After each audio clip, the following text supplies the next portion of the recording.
Swayam Prabha. Digital India. Educated India.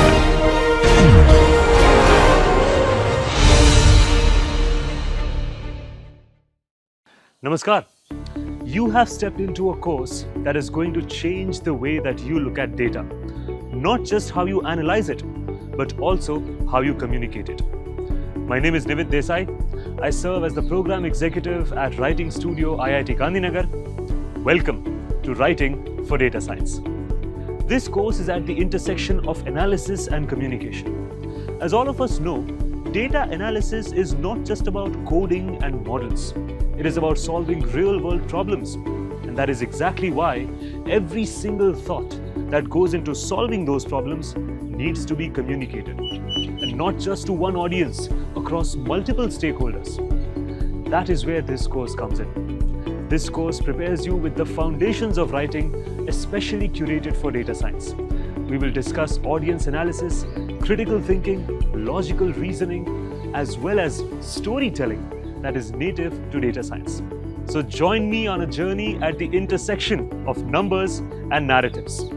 I'll see you in class.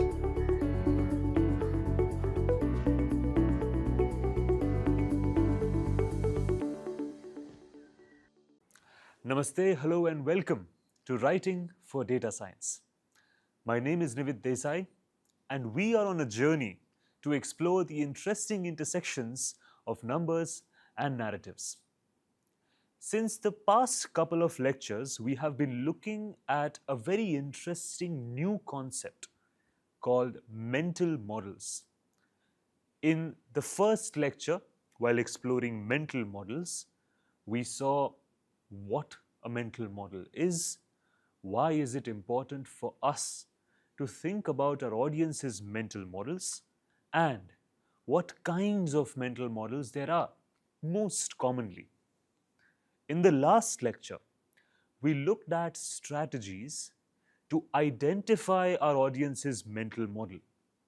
And in this lecture, bringing it all together, we will look at strategies and approaches to communicate across different audience mental models. So, it ties our entire journey from understanding what a mental model is, identifying it in our audience, and then augmenting our communication to suit our audience's mental models. In the last lecture, we looked at some strategies that can help us arrive at a rather strong estimation of what our audience's mental model might be. So, in this lecture, we will begin by assuming that we have arrived at a concrete identification of our audience's mental model. So, once you have identified the mental models in play, the next challenge is bridging the gap between the audience's mental model and your communication strategy. You might be a technical expert explaining to a non-expert or a strategist explaining to an engineer. So, in this case, your job is not just to translate information from one level of proficiency to another level of proficiency. Your job is to connect your knowledge with their understanding. And that is why we will look at certain approaches today that can help us with a practical roadmap to connect our knowledge with our different audiences' understanding. And we will ground this understanding in mental models. So let's begin with the first approach. The first approach tells us to use layered explanations. We begin with a high-level idea for outcome or story-based readers and then layer it with how it works for functional readers, and finally, why it matters ethically or in the long term for value-driven readers. So this ensures that our bunch of information that we are supposed to communicate to a certain audience group helps them identify the certain information that they are most concerned with. Layering these kinds of information will help them not just locate the information that concerns them, but also the kind of approach to communication that they are most comfortable with. For example, to explain a new algorithm to a general audience where you may or may not know if people will have the same mental model across the entire vast trajectory of audiences, you start with this algorithm helps recommend job listings based on your past interests. So, this is a high level view. It gives you an overall scope of what the algorithm does. Then you move on to it looks at patterns in your history and compares them with other users. This is more about the functionality, how it works. And you end it finally with we have tested it to avoid suggesting biased or irrelevant options. This last sentence appeals to a value based audience. Mind you, this is when you may not be fully aware if a group of audience has the same mental model.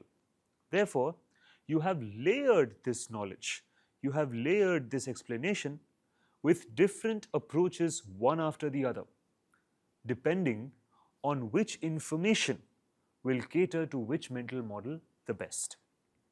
At this stage, let us look at the first point of reflection for today. Why do you think is it helpful to build information in layers instead of delivering it all at once? What difference does it make to start layering different bits of information instead of communicating it as an entire chunk? Again, there is no such thing as a correct or incorrect answer. I just want you to exercise that critical thinking muscle that we have been developing as we have been exploring different topics. Think about what this means to you. Think about why you think it may be important. And I will get back to you with the second approach very soon.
The second approach helps us extend our skills from the first approach.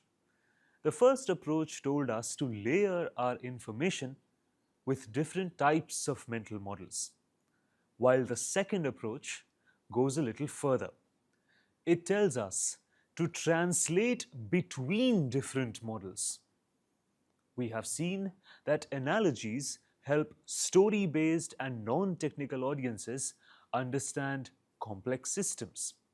Visuals help all audiences process relationships quickly. These are tools that can help us translate a domain specific knowledge to something more applicable and more appealing. So, in case if you have to translate your knowledge, something that is domain specific, there are tools that help us compare that with our intended audience's mental models. Two of them present over here are analogies and visuals. Let's look at an example. Let's say you are explaining a machine learning model. If you are in fact a technical communicator, your inclination would be to explain the machine learning model something like this. The model uses decision trees with ensemble boosting. However, if you look at this sentence, the first thing that pops out is that it is dense with jargon. That's one thing which may not be appealing to somebody who does not have the technical domain knowledge. So, how do you convert it? How do you translate it into a story based analogy? Let's look at a possibility. It is like asking 5 experts their opinion and going with the majority. You see, you have turned this into something concrete, something practical, and something that most audiences would understand in an instance. This is where you compare a technical domain specific information with a lived experience, something that may be common across different audience groups. Then, when you have to make sure that this relationship is commonly accessible across different types of mental models, you start using visuals. So, a flowchart showing how predictions are refined over multiple rounds may be helpful in understanding the relationship between different data points. Let's do a little exercise at this point. Let's try and explain a technical concept from your domain using a real-world analogy. If you remember, this analogy part, we have been carrying it forward ever since our lesson in first principles reasoning. So, at this stage also, I would invite you to start thinking from first principles and develop a real-world analogy for something that you have technical domain expertise in. So try and figure out a topic that may be specific to you, but you may have to explain it in a real-world analogy term based on first principles.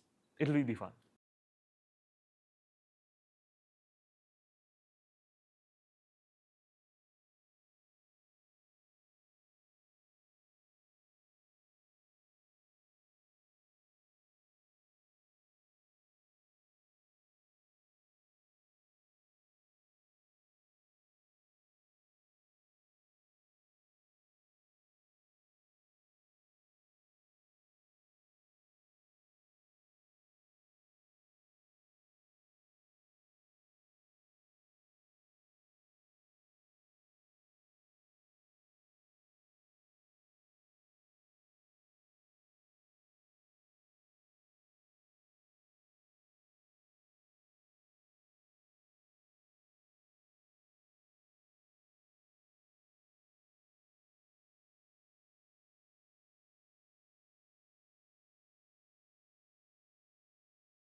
The third approach teaches us to strike a rather sensitive balance. The reader may have their own mental model. We may have our own mental models, possibly also different from our readers. So, if you want to appeal to the reader's mental model, the most obvious way of doing so is playing by their rules, respecting their mental models, and augmenting our communication to suit the way that they prefer.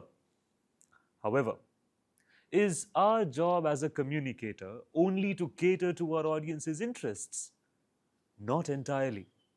If you are a critical thinker turned communicator, you may also feel the need of expanding your reader's worldview, gently trying to push them forward towards new possibilities of thinking. Therefore, the third approach teaches us to respect the reader's model while gently expanding it. Avoid dismissing a reader's view. Instead, validate what they already know and introduce new layers of understanding. For example, if a stakeholder says, "I'm worried AI just copies bias from the past," I understand that if you know AI at a deeper level, our instinct may be to say, "It's not that simple. Don't try to simplify it and look at it from a hostile point of view. I get it. This may be the first instinct because we may understand AI at a deeper level. However, it is important to make our entire communication reader-centric. So, we don't outrightly discard the reader's point of view. Instead, we say that that's a real concern and one that we address. How do we address it? We use bias detection tools that check for unfair patterns and flag them early. So, we are not discarding the reader's concerns, we are instead addressing them and resolving them in the process. So, the reader's concern does not cease to exist, it actually gets resolved with the kind of point that you are putting forward. So, if you look at it, this second possibility has acknowledged the reader's mental model and, after having resolved the problem, gently expanded the reader's worldview. So now the reader knows that the bias possibility of AI can be mitigated by bias detection tools that can check for unfair patterns and flag them early. Maybe the reader may not be aware of this possibility technically, but because you were not only informative but also kind in your communication, the reader's concerns are resolved instead of seized. That is what matters. That is what makes you a critical and compassionate communicator at the same time.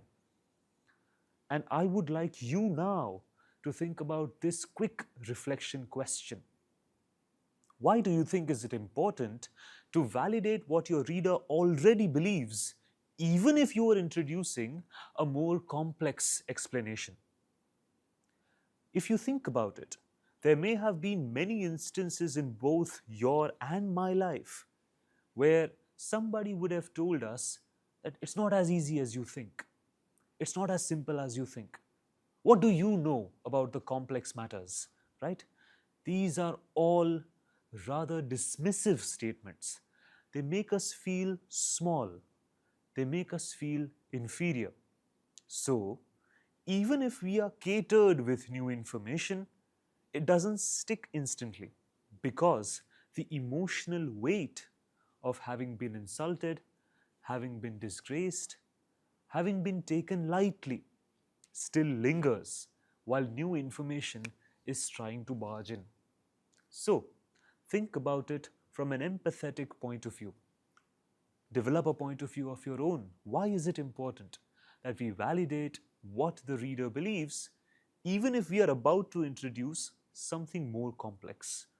Make some notes. It will be important in building our competency as a compassionate communicator. I'll be back with the fourth approach very soon.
The fourth approach is a rather interesting method.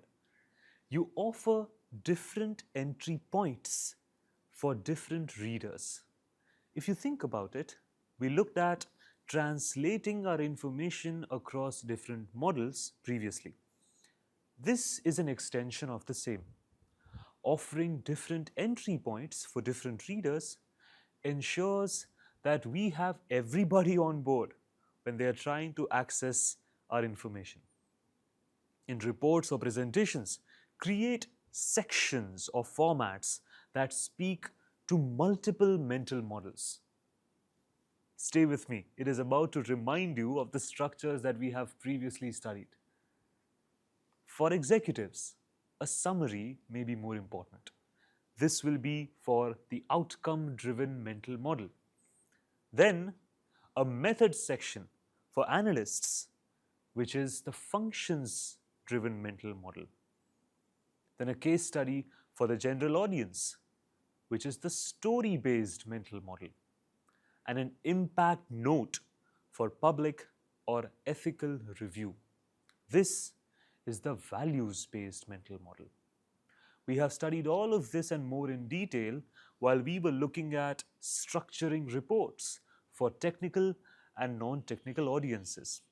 So, you may remember that we looked at the utility of different sections and different chapters of catering different types of information.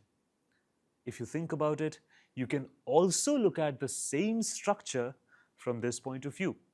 Each different heading, each different section is a different entry point for a new kind of reader.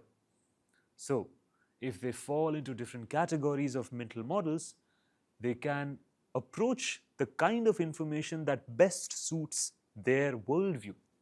And we cater all of them together by different sections and different chapters. I'll give you an example. In a report on a hiring algorithm, this is what an outcome-based sentence may look like. It reduced time to hire by 35%. This is more about the result of the algorithm. Then the function-based. It used resume parsing plus clustering. This will be more attuned towards analysts or engineers who are trying to get to the methodology of how the algorithm functions. Then look at a story. We tracked one applicant's entire journey. This is for story-driven case studies, non-technical audiences, but executive audiences who would like to see how it actually transpires in real life. And you end it with the values. We monitored for demographic fairness. This is for policy analysts. This is for ethics compliance. So, the same thing can be explained by different entry points across a written document, trying to invite different readers to interact with the kind of information that they are looking for. Let's do a little exercise to understand this better. You can choose a topic, for example, a recommendation engine or a fraud detection technique, and then write one sentence for each type of mental model: the outcome-driven, the functional, the story-based, and the value-based. These four mental models have been the pillars of how we understand our audiences, so try and break down one concept into 4 different entry points, one sentence each, not more than that, but try to see the kind of audiences that each of these different sections may attract.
I hope that was a fun exercise for you, and now I have a quick reflection question. Now that we have looked at mental models at large, can you think about the one way that you will change how you communicate next time, knowing what you know now about mental models? We are on the brink of completing our entire discussion on mental models, so I would like you to pause for a moment and reflect on the changes that you are going to accommodate in your entire communication style. I hope that we have learned to become more deliberate, more thoughtful, and more considerate of the kind of information that our audience is looking for, and we resolve to accommodate different audiences based on our communication design.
So, in conclusion, we have spent 3 lectures looking at mental models and their different kinds of nuances.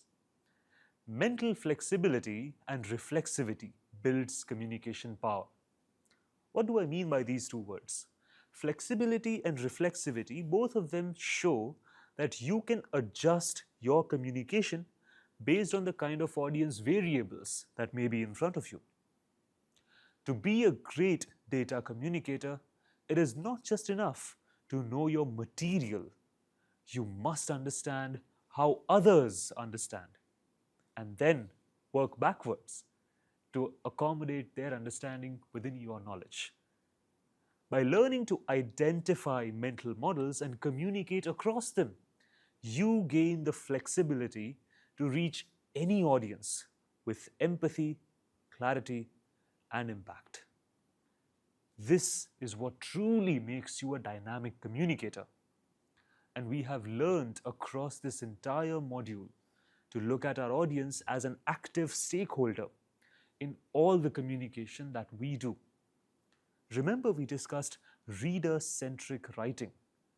This is the crux of reader-centric writing, to reach out to any audience we wish to with empathy, clarity, and impact. With that, we bring the entire discussion on mental models to a close. In fact, we are inching closer to the conclusion of our entire module on audience analysis.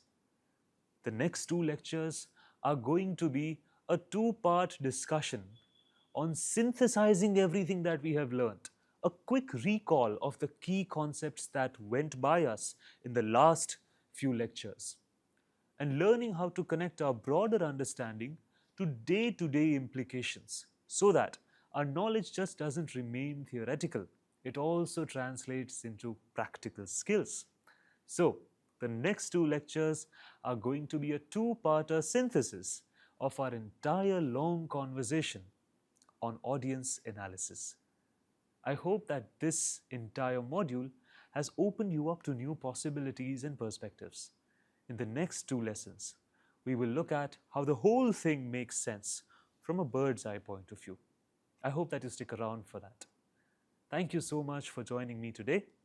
All the best, stay curious, keep learning. I'll see you in the next class. Thank you so much for joining me today. Namaskar.